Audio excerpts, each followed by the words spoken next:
आज जो supreme court में हियरिंग था उसमें सुप्रीम कोर्ट ने बहुत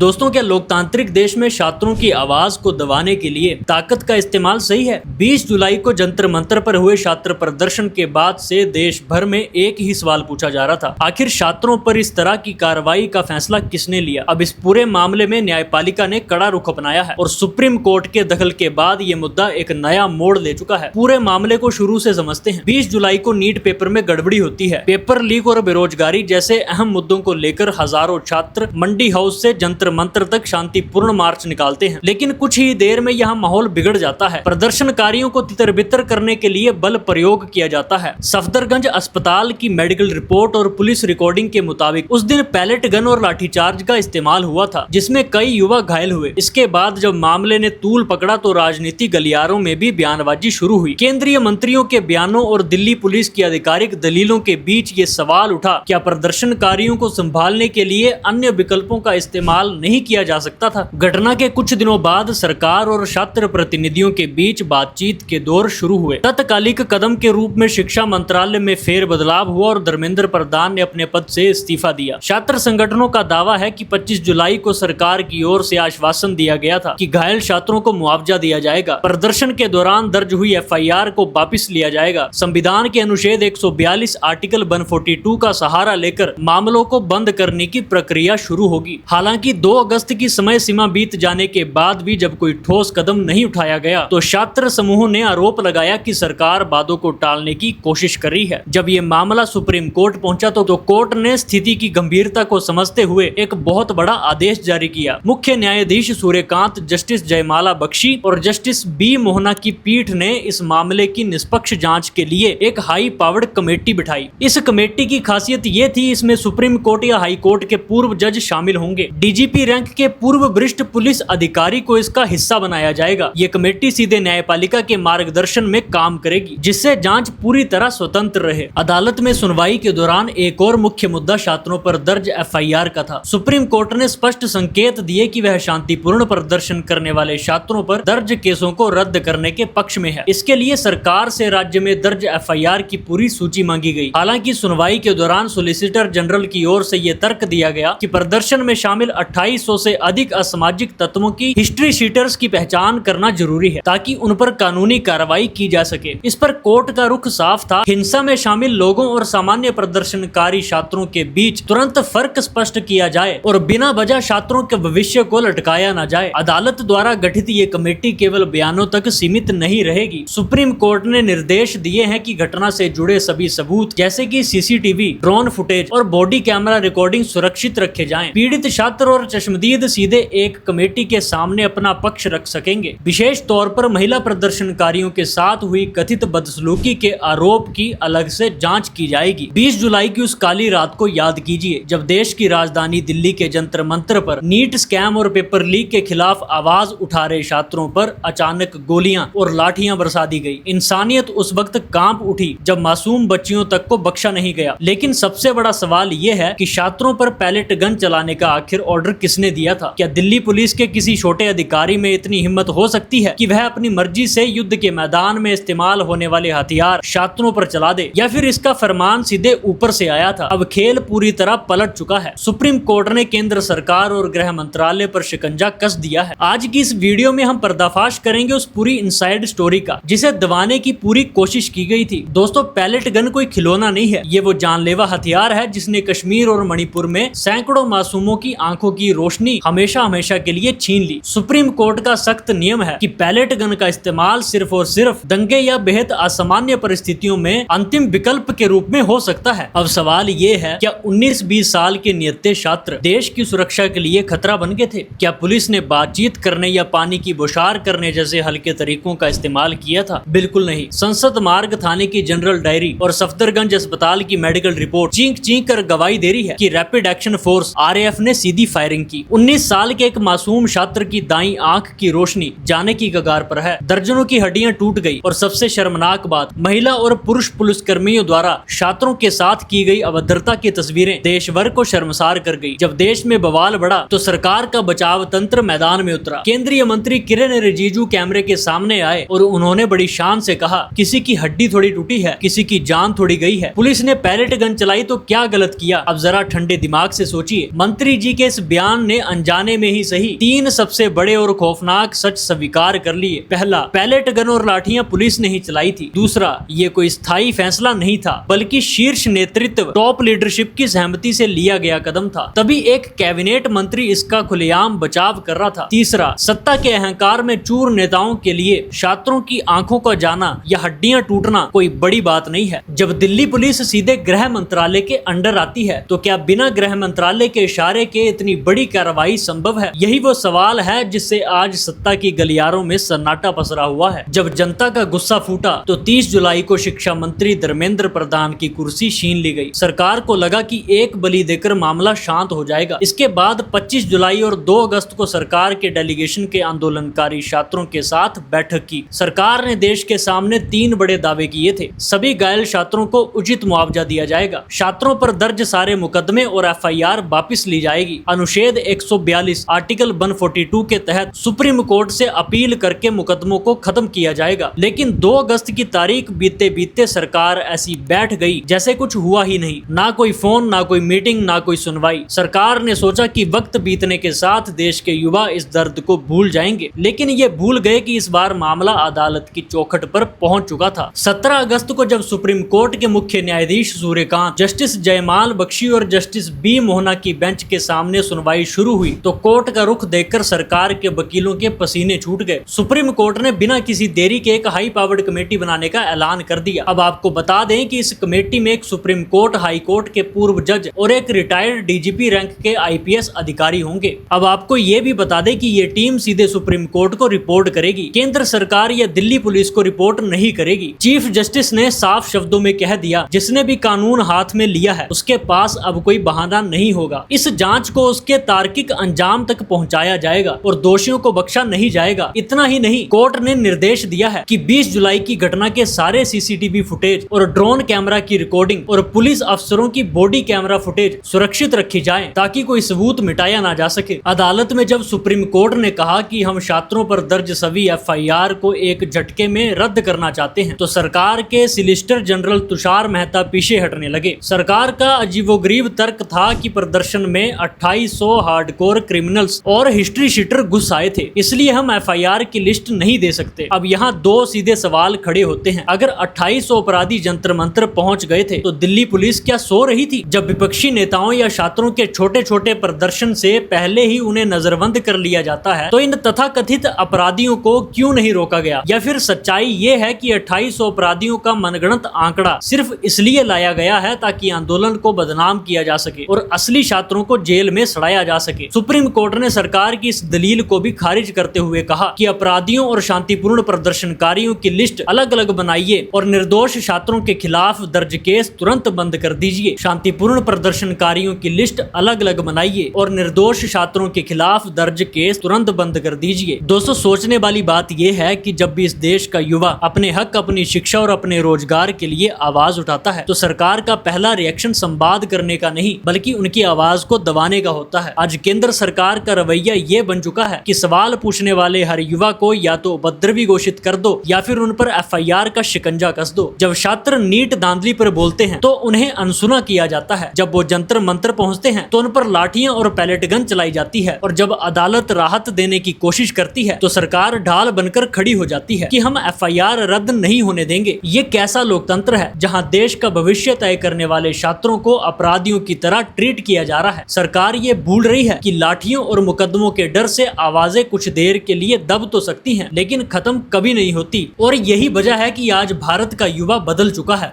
ये 90 के दशक का भारत नहीं है जिसे आप बहला फुसलाकर शांत कर देंगे। आज हमारी आंखों के सामने जेनजी और जेन अल्फा का प्रोटेस्ट चल रहा है। आज की नई पीढ़ी केवल सड़कों पर आकर मार्च नहीं निकालती बल्कि उनके पास सबसे बड़ा हथियार है डिजिटल प्लेटफॉर्म और सोशल मीडिया। आज का जेन अल्फा और जेनजी युवा ट्विटर, इंस्टाग्राम, रेडिट और रील्स जिसके जरिए सरकार के हर गलत फैसले की धज्जियां उड़ा रहा है। जो खबर मेन स्ट्रीम गोदी मीडिया दबाने की कोशिश करता है उसे ये युवा इंस्टाग्राम ट्रेंड कराकर दुनिया के सामने लाकर खड़ा कर देते हैं, मीम्स बनाकर वायरल कर देते हैं। मीम्स, डिजिटल आर्ट और फैक्ट चेकिंग के जरिए आज के युवाओं ने सत्ता के प्रोपेगेंडा को तार-तार कर दिया है। सड़क से लेकर सोशल मीडिया तक जेन अल्फा का ये मैसेज बहुत साफ है। अगर आप हमारी शिक्षा, हमारी नीट, हमारी री एग्जाम और हमारी नौकरी के साथ खिलवाड़ करोगे तो हम सिर्फ चुपचाप लाठियां खाने नहीं बैठेंगे, हम सत्ता से हिसाब मांगेंगे। जंतर मंतर पर पैलेट गन चलाकर सरकार ने जो आग सुलगाई थी, अब वो आग सिर्फ दिल्ली तक सीमित नहीं है। आज देश के कोने कोने में, हर कोचिंग हब में, चाहे वो कोटा हो, प्रयागराज हो, पटना हो या फिर मुखर्जी नगर हो, हर जगह छात्र एकजुट हो रहे हैं। अगर सरकार ने अपनी हठधार्मिता नहीं छोड़ी और सुप्रीम कोर्ट के आदेश के बाद भी छात्रों पर दर्ज एफआईआर को वापस नहीं लिया तो याद रखिएगा ये आक्रोश केवल एक जंतर मंतर तक सीमित नहीं रहेगा। जेनजी और जेन अल्फा का ये गठबंधन अगर एक बार पूरे देश में सड़कों पर उतर आया तो किसी भी सरकार के लिए उसे संभालना नामुमकिन हो जाएगा। इतिहास गवाह है कि जब जब देश का युवा जागा है, बड़े बड़े तख्तापलट हुए हैं। दोस्तों, जंतर मंतर पर हुई इस बर्बरता ने